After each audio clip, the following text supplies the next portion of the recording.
Hello everyone, welcome back to my channel और मैं हूं निधि। आज मैं बात करने वाली हूं ब्रेस्ट फीडिंग एसेंशियल के बारे में। बहुत सारे वीडियोस में शेयर कर चुकी हूं कि डिलीवरी के बाद आपको किन चीज़ों की ज़रूरत पड़ती है, बेबी के लिए क्या ज़रूरी है, आपके लिए क्या ज़रूरी है, खाने में क्या ज़रूरी है। बहुत सारे वीडियोस मैंने डिलीवरी के बाद जो आपकी इंपॉर्टेंट चीज़ें उसके बारे में बात की है। बट ब्रेस्ट फीडिंग एसेंशियल एक ऐसा टॉपिक है जो कि बहुत इंपॉर्टेंट है और कई टाइम हम लोग इसको इग्नोर कर देते हैं, सोचते हैं कि हो जाएगा। बट मैं आपको कुछ ऐसी चीज़ें बताऊंगी मेरे अपने एक्सपीरियंस के बेसिस पे, जो कि अगर आप चीज़ें अपने लिए कैरी करते हो तो आपका ब्रेस्ट फीडिंग एक्सपीरियंस काफ़ी स्मूथ और कंफर्टेबल हो जाएगा और आपको पता भी नहीं चलेगा। जो भी डिफ़िकल्टीज़ है उससे डील करने में आपको काफ़ी आसानी होगी। So without further ado let's get started। Okay so guys, मैं आपको कुछ 5 to 6 ऐसे आइटम्स बताऊंगी जो कि ब्रेस्ट फीडिंग एसेंशियल में अकाउंट होते हैं। पहले मैं आपको 2 मोस्ट इंपॉर्टेंट चीज़ें बताऊंगी एंड देन फिर जो चीज़ें बताऊंगी वो आप मेरे हिसाब से काफ़ी कंफर्टेबल आपको कर देंगे। बट फिर भी आप एक बार को स्किप करना चाहो तो कर सकते हो, बट ये 2 चीज़ें मेरे हिसाब से आपको बिल्कुल स्किप नहीं करनी चाहिए। तो हम पहले मोस्ट इंपॉर्टेंट चीज़ों से शुरू करेंगे एंड देन फिर लीस्ट इंपॉर्टेंट तक जाएंगे। तो सबसे पहली जो चीज़ है वो है फीडिंग या नर्सिंग ब्रा। इनर गारमेंट बहुत इंपॉर्टेंट रोल प्ले करता है आपके पोस्ट डिलीवरी पीरियड में, चाहे वो आपकी पैंटी हो या फिर आपका ब्रा हो, दोनों ही बहुत ज़्यादा इंपॉर्टेंट रोल प्ले करते हैं। मैं आफ्टर डिलीवरी पैंटी के बारे में 1-2 वीडियोस शेयर कर चुकी हूँ, आप वो ज़रूर चेकआउट करना। बट आज मैं ब्रेस्ट फीडिंग की बात कर रही हूँ, इसलिए ब्रेस्ट फीडिंग जो डिज़ाइंड होते हैं, स्पेशली डिज़ाइंड फीडिंग ब्रास जो होते हैं वो आपको ज़रूर से कैरी करना चाहिए। इवन अपने हॉस्पिटल बैग में भी आपको रखना चाहिए। एटलीस्ट उसमें 2 पैटर्न्स आते हैं, तो आपको 2-3 स्टार्टिंग में ख़रीद लेना चाहिए, क्योंकि आपको अपना साइज़ वगैरह उतना ज़्यादा पता नहीं होता है। तो स्टार्टिंग में बहुत ज़्यादा पीसेस ना खरीद के 2 या 3 खरीद लीजिए और फिर उसके हिसाब से जो भी आपको बाद में मॉडिफिकेशन करना हो तो बाकी के आप बाद में ऑर्डर कर सकते हैं। और ये काफ़ी लंबे टाइम तक आपको चाहिए होता है जब तक कि आप ब्रेस्ट फीडिंग करा रहे हैं।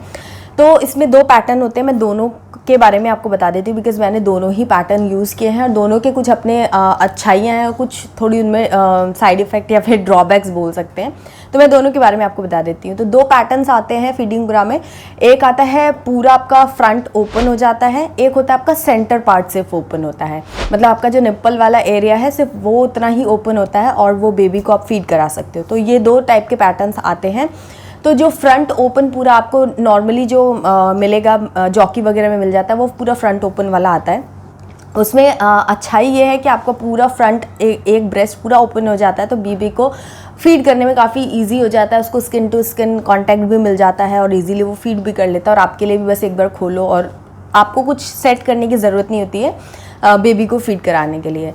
बट उसमें ड्रॉबैक ये होता है कि ये वाली जो ब्रा होती है ना वो बहुत जल्दी लूज़ पड़ जाती है और जब आप सोते हो, मतलब आपका फिर कुछ टाइम के बाद, मतलब 1 महीने के या 2 महीने के बाद ही आपका जो उसका मतलब फिटिंग है वो लूज़ सी हो जाती है और फिर आपका ब्रेस्ट जो है वो प्रॉपर शेप में नहीं होता है, स्पेशली जब आप सोते हो, लेटते हो तब। तो ये एक मेरे को ड्रॉबैक लगा था। बाकी फीडिंग बच्चे को कराने के लिए काफ़ी ईजी रहता है। और कभी कभी क्या होता है कि आप जब पब्लिक प्लेस पे कभी ऐसा है कि आप करा रहे हो तो भी एक वैसे बहुत ज़्यादा मैटर नहीं करता, बट फिर भी एक है पॉइंट कि हाँ वो पूरा फ्रंट ओपन हो जाता है, तो थोड़ा सा हो सकता है कि थोड़ा मैनेज करना पड़ेगा। तो ये उसका मतलब एक ड्रॉबैक लगता है, बाकी कंफर्टेबल है। उसके बाद जो सेकंड पैटर्न है वो है सेंटर पार्ट जो है वो सिर्फ उतना ओपन होता है, मतलब जितना पार्ट रिक्वायर्ड है बेबी को सिर्फ उतना पार्ट ओपन होता है, बाकी सब कवर रहता है। तो उसमें क्या रहता है, डबल लेयर जैसा बन जाता है। तो वो जो फिटिंग है वो लूज़ नहीं होती है, बहुत लंबे टाइम तक चलती है।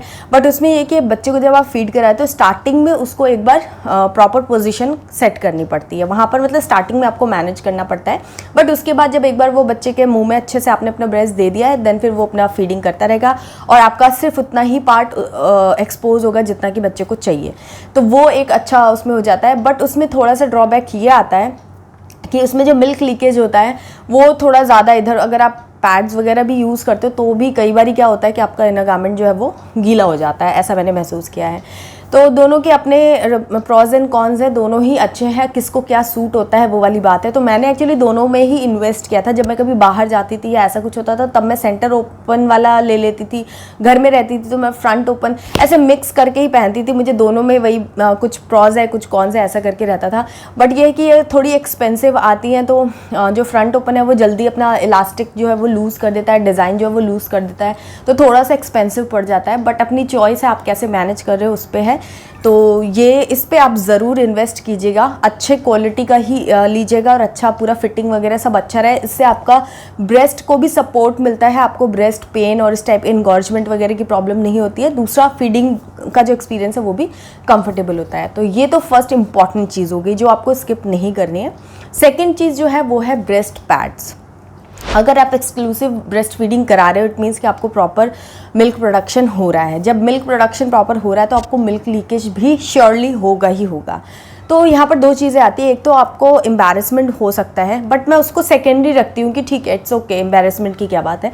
बट फिर भी अगर आपकी जो बॉडी है वो चिपचिपी सी रहे, गीला गीला आपको लगे, तो एक अपने आप में डिस्कम्फर्ट और एक इरिटेशन से आती है, कंफर्टेबल नहीं लगता है। तो इसीलिए ब्रेस्ट पैड तो मतलब नॉन स्किपेबल है, आपको लेना ही है। अब ब्रेस्ट पैड्स जो हैं वो दो टाइप के आते हैं, एक होता है रीयूजेबल जिसको कि आप वॉश करके और दोबारा यूज़ कर सकते हैं, एक होता है डिस्पोजेबल। तो डिस्पोजेबल भी आपको इजीली मिल जाएगा, उसमें क्या आपको एक बड़ा पैक मिलता है, अराउंड 100 पीसेस का मिलता है और आपको 2 एक बार में यूज़ करने होते हैं और एक दिन में करीब मतलब 3 से 4 पैर तो आपके चल जाते हैं। और अगर आपको बहुत ज़्यादा मिल्क प्रोडक्शन नहीं है तो 3 पैर में भी हो जाता है। तो इस तरीके से आप वो यूज़ एंड थ्रो करके यूज़ कर सकते हो। बट अगर आप चाहते हो तो आप रीयूजेबल भी यूज़ कर सकते हो। उसमें क्या है कि आपको वॉश करना पड़ेगा, एक बार आपको थोड़ा ज़्यादा पैसे पे करने होंगे, बट आप उसको मल्टीपल टाइम्स यूज़ कर सकते हो।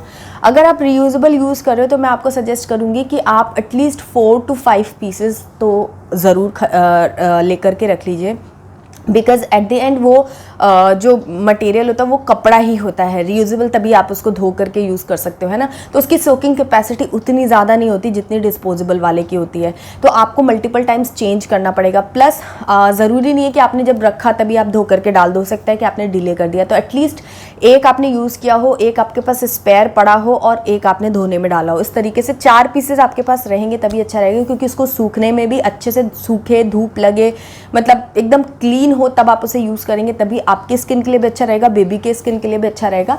तो एकदम सैनिटी का तो आपको ध्यान रखना है कि सारी चीज़ें सैनिटाइज्ड और एकदम क्लीन हो, इस चीज़ का भी आपको ध्यान रखना है। तो 4 से 5 पीसेस तो एटलीस्ट आप ले करके रखिए, ताकि आपने धोने में डाला है तो उसको भी आराम से टाइम मिले सूखने का, और आपके पास भी एकदम जल्दी जल्दी ना हो कि यार अभी करना है, प्रेशर ना हो किसी चीज़ का। तो अगर आप रीयूजेबल यूज़ कर रहे हो तो 4 to 5 पीसेस एक बार में ख़रीद लो और उसको आप काफ़ी लंबे टाइम तक यूज़ कर लेते हो। एक पूरा सेट जो है वो आपको थोड़ा एक्सपेंसिव पड़ता है, बट ओवरऑल कॉस्टिंग जो है वो आपको वर्दी हो जाती है, तो ज़्यादा महंगा नहीं पड़ता। अगर आप लॉन्ग टर्म में देखो तो आपको जो भी कंफर्टेबल हो आप वो यूज़ कर सकते हो। हॉस्पिटल के लिए आप रीयूजेबल वाला ले लो, या कभी बाहर वगैरह जा रहे हो तो रीयूजेबल यूज़ कर लो। घर पे हो तो अगर आप बाहर वगैरह जा रहे हो तो डिस्पोजेबल यूज़ कर लो, अगर आप घर पे हो तो रीयूजेबल यूज़ कर लो, ऐसा भी कर सकते हो। तो मैं कुछ प्रोडक्ट्स के लिंक जो है वो डिस्क्रिप्शन बॉक्स में दे दूँगी। बाकी मैंने हर प्रोडक्ट के बारे में अलग अलग सेपरेट वीडियो डिटेल्ड रिव्यू के साथ में बनाए हुए हैं। तो अगर आपको किसी पर्टिकुलर प्रोडक्ट का डिटेल में मतलब इन्फॉर्मेशन चाहिए तो आप वो वीडियोज़ चेक कर सकते हो। मैं नीचे प्लेलिस्ट जो है ब्रेस्ट फीडिंग प्लेलिस्ट है वो आप उसका लिंक दे दूँगी, आप चेकआउट कर लेना, ठीक है। तो ये 2 इंपॉर्टेंट चीज़ें जो आपको बिल्कुल भी स्किप नहीं करनी है, ये बहुत ज़्यादा कंफर्ट आपको देती हैं, ठीक है। अब नेक्स्ट चीज़ जो बात करते हैं इंपॉर्टेंट चीज़ है वो है ब्रेस्ट पंप। ब्रेस्ट पंप बहुत इंपॉर्टेंट इसलिए है क्योंकि अगर आपको मिल्क प्रोडक्शन प्रॉपर हो रहा है तो फिर आपको बच्चा उतना फीड नहीं कर पाता है, तो आपके जो ब्रेस्ट में गांठें वगैरह पड़ने का चांस रहता है, मिल्क ड्राई हो जाता है, तो वो आपको ब्रेस्ट एनगॉर्जमेंट, पेन, लम्प्स वगैरह बनना, बहुत सारी कॉम्प्लिकेशंस क्रिएट कर सकता है। ऐसा मैंने कई लोगों का देखा है, पर्सनली सुना है, इसलिए मैं बता सकती हूँ। और मैंने खुद ब्रेस्ट पंप इसीलिए यूज़ किया है बिकॉज स्टार्टिंग में मुझे बहुत पेन हो रहा था। तो मैंने जब ब्रेस्ट पंप यूज़ करना स्टार्ट किया तो मेरे को वो ब्रेस्ट पेन की प्रॉब्लम ख़त्म हो गई, वरना वो बहुत ज़्यादा पेनफुल हो जाता है। तो वहाँ पर काम आता है ब्रेस्ट पंप का। एक अच्छी क्वालिटी का ब्रेस्ट पंप आप यूज़ करिए, उसको अच्छे से क्लीन करिए, वॉश करिए, मतलब डिसइंफेक्ट कीजिए एंड देन फिर उसको यूज़ कीजिए। कोई भी चीज़ जब आप ऐसे यूज़ कर रहे हैं तो मेक श्योर कि वो सारी चीज़ें प्रॉपरली क्लीन भी हों। तो मैंने 2 ब्रेस्ट पंप के रिव्यूज़ ऑलरेडी अपने चैनल पे डाले हुए हैं, आप वो चेक कर सकते हो। मिमी का भी है, और मिमी का मैनुअल ब्रेस्ट पंप है, और लव लैब का मैंने इलेक्ट्रिक ब्रेस्ट पंप का भी रिव्यू किया है। तो आपकी जैसी नीड हो उसके हिसाब से आप मैनुअल या फिर इलेक्ट्रिक पे स्विच कर सकते हो। अगर आपको बहुत दिन भर आपको ब्रेस्ट पंप यूज़ नहीं करना है तो आप मैनुअल भी यूज़ कर सकते हो। अगर आप एक्सक्लूसिवली मतलब बच्चे को ब्रेस्ट मिल्क बॉटल से फीड करा रहे हो तो आप इलेक्ट्रिक पे स्विच कर सकते हो। तो जैसी आपकी रिक्वायरमेंट है उसके हिसाब से आप चेक कर सकते हो। दोनों वीडियोज़ में लिंक शेयर करूँगी, आप चेक करना आपकी क्या रिक्वायरमेंट है, उसके हिसाब से आप ऑप्ट कर सकते हो। तो कई बार ऐसी सिचुएशंस आती है कि आपको बच्चे को ब्रेस्ट मिल्क देना है बट आप फिजिकली वहाँ अवेलेबल नहीं हो पा रहे हो, तो ऐसे में ब्रेस्ट पंप से आप एक्सप्रेस करके मिल्क स्टोर करके बच्चे को फीड करा सकते हो। कैसे स्टोर करना है, क्या प्रिकॉशंस रखने हैं, उन सब पे मैंने सेपरेट वीडियो बनाया हुआ है, तो आप चेकआउट कर लेना। नेक्स्ट चीज़ जो आती है वो है निपल बाम। कई बारी क्या होता है कि निपल एरिया जो है ना वो ड्राई हो जाता है, वहाँ पर क्रैक्स पड़ जाते हैं। कई बारी बच्चे कट कर देते हैं, ऐसा होता है ना कि वो ज़्यादा एग्रेसिवली करते हैं और वहाँ पर कट लग जाता है। तो ऐसे में आपको हील करने के लिए निपल बाम जो है वो बहुत हेल्प करता है। आप वहाँ पर वो लगा सकते हो, उससे बहुत ही फास्ट हीलिंग हो जाती है। ये भी ऑप्शनल प्रोडक्ट है बट अगर आप यूज़ करते हो तो आपको ये सारी प्रॉब्लम से डील करने में आसानी होगी। तो निपल बाम भी आप किसी भी अच्छे ब्रांड का यूज़ कर सकते हो। मॉम्सको का आता है, मॉम एंड वर्ल्ड का आता है, ऐसे कई सारे आते हैं। अच्छे ब्रांड का ही आप लेना, मैं लिंक डिस्क्रिप्शन बॉक्स में दे दूँगी, आप वो चेकआउट कर लेना। नेक्स्ट चीज़ जो आती है वो है ब्रेस्ट फीडिंग पिलो। तो ये पिलो जो है ये टोटली ऑप्शनल है। मैं अपनी बात करूँ तो मैंने यूज़ नहीं किया है बट इसके कई सारे बेनिफिट्स हैं, आप चाहो तो यूज़ कर सकते हो। ये आपके पोस्चर को प्रॉपर्ली बैलेंस करने, मेंटेन करने में काफ़ी हेल्प करते हैं, प्रॉपर स्ट्रक्चर्ड रहते हैं ये। तो अगर आप ये पिलोज़ को यूज़ करते हो तो आपका जो पोस्चर है ना ये स्ट्रेट रहता है, तो आपको neck pain, shoulder pain, back pain की प्रॉब्लम नहीं होती है। क्योंकि कई बार जैसे मैं अपनी बात करूँ तो मुझे स्टार्टिंग में काफ़ी ये पोस्चर की प्रॉब्लम की वजह से पेन काफ़ी हो रहा था। फिर डॉक्टर को दिखाया, तब उन्होंने मुझे बताया, तो मैंने अपने पोस्चर पर काम किया और मैंने रेगुलर पिलोज़ जो हैं उनको डबल करके यूज़ कर लिया एंड देन फिर मेरा काम हो गया था। लेकिन अगर आप चाहो, अगर आप इतना मैनेज नहीं कर सकते हो तो आप पिलोज़ ले सकते हो। उनका डिज़ाइन कुछ ऐसा रहता है कि आप बच्चों को उस पर रख दो और आपका पोस्चर ऑटोमेटिक अच्छे से स्ट्रेट सेट हो जाता है। तो उस कंडीशन में ये ब्रेस्ट फीडिंग पिलोज़ जो हैं वो काफ़ी काम आती हैं।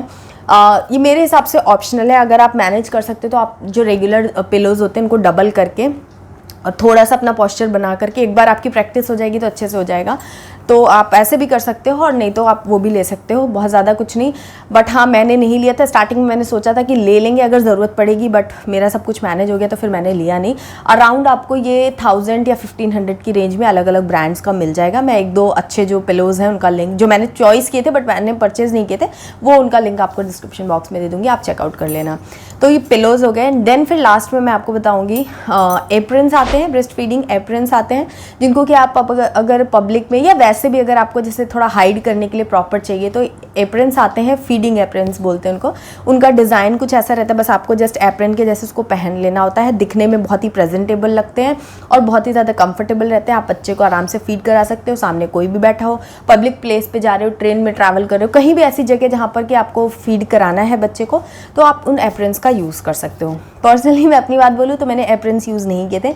मैंने कॉटन का जो बड़ा सा दुपट्टा आता है, मैं उसको ही बस यहाँ पर ऐसे करके टाई कर लेती थी, तो मैंने DIY टाइप का कर लिया था, तो वो यूज़ कर लिया था।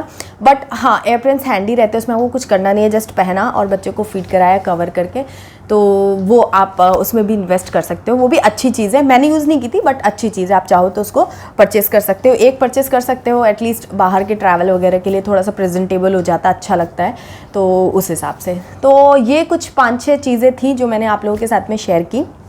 आपको अगर ये वीडियो पसंद आया तो मुझे कमेंट सेक्शन में ज़रूर बताना कि कौन सी चीज़ आपको ज़्यादा अच्छी लगी और कौन सा आइडिया आपको अच्छा लगा। वो सारी चीज़ें मुझे ज़रूर बताना कमेंट सेक्शन में, और इस वीडियो को लाइक करके सबके साथ में शेयर ज़रूर करना, बिकॉज़ मैं इस चैनल पे इसी तरीके के इन्फॉर्मेटिव यूज़फुल वीडियोज़ लाती रहती हूँ फॉर न्यू मॉम्स। एंड मेरे चैनल को सब्सक्राइब करके इंस्टाग्राम पर भी मुझे फॉलो कर लेना, बेल आइकन प्रेस कर देना। मैं मिलती हूँ आपसे एक नई वीडियो में, तब तक के लिए bye bye and take care.